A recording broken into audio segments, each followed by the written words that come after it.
The group of 4 friends, John, Sarah, Michael, and Emily, had embarked on this excursion with a sense of boundless exuberance, having meticulously planned for months to traverse the rugged, untamed wilderness. Each had undergone rigorous physical preparation and had meticulously packed their gear, ready to confront the trials and tribulations of the wild. As they set out on their journey, the weather was idyllic, and the panoramic vistas were nothing short of breathtaking. They made brisk progress, their spirits buoyed by their camaraderie and the natural splendor that surrounded them. However, as the day progressed, ominous clouds began to gather on the horizon, and a chill wind swept through the wilderness. The group soon realized that they had become hopelessly disoriented, and their exuberance turned to panic as they searched desperately for a way out of the wild. As the tempest raged around them, it became apparent that they would have to endure the storm and pray for the best. As the days passed, the friends were forced to confront the raw, primal instincts of survival. They scoured for sustenance, huddled together for warmth, and fought to stay alive against the elements. But as the wilderness also brought out their past traumas and struggles, John, who had always been the leader of the group, found himself grappling with feelings of guilt and inadequacy as he struggled to keep the group together and find a sense of purpose and will to survive. The weight of the past weighed heavily on him as he succumbed to starvation and exhaustion, ultimately succumbing to the wilderness. Sarah, who had always been drawn to the thrill of the unknown, was forced to confront her deep-seated fear stemming from a past violent attack. She bravely fought to protect her friends and herself, but the constant state of fear and anxiety eventually took its toll on her. She was the first to fall, succumbing to hypothermia during a particularly brutal storm.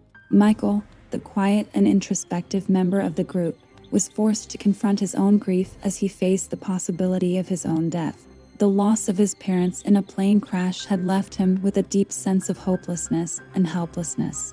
He struggled to find the will to go on, and ultimately succumbed to the wilderness, perishing alone.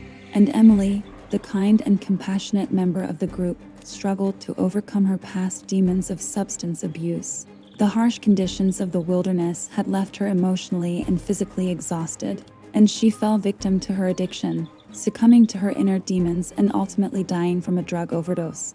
In the end, only a few members of the group remained, left with a deep sense of loss and grief, forever scarred by the tragedy they had endured. They were also left with the weight of their past traumas and the choices they had made. The wilderness had exacted its price in blood and tears, and they would carry the memories of their fallen friends and the valuable lessons they had learned for the rest of their lives. The survivors Alex and Rachel were left with deep emotional scars, both physically and mentally, as they struggled to adjust to the return to their normal lives, plagued by nightmares and flashbacks of their time in the wilderness. They sought therapy to process their trauma, and found solace in each other's company as they shared their experiences and emotions, learning to live with their grief and finding a new appreciation for life, cherishing the time they had and the people in their lives. The survivors, Alex and Rachel, returned to civilization, carrying with them the weight of their loss and the memories of their fallen friends. They had barely made it out of the wilderness alive, and the trauma of the experience had left them with deep emotional and physical scars. As they readjusted to life back in the real world, they found it difficult to shake off the memories of the tragic events that had occurred in the wilderness. They both sought therapy to help process their trauma and grief, and it was a long and difficult journey. With time and hard work, they were eventually able to come to terms with what had happened and find closure. Through therapy, Alex and Rachel were able to come to terms with the guilt and grief they were carrying.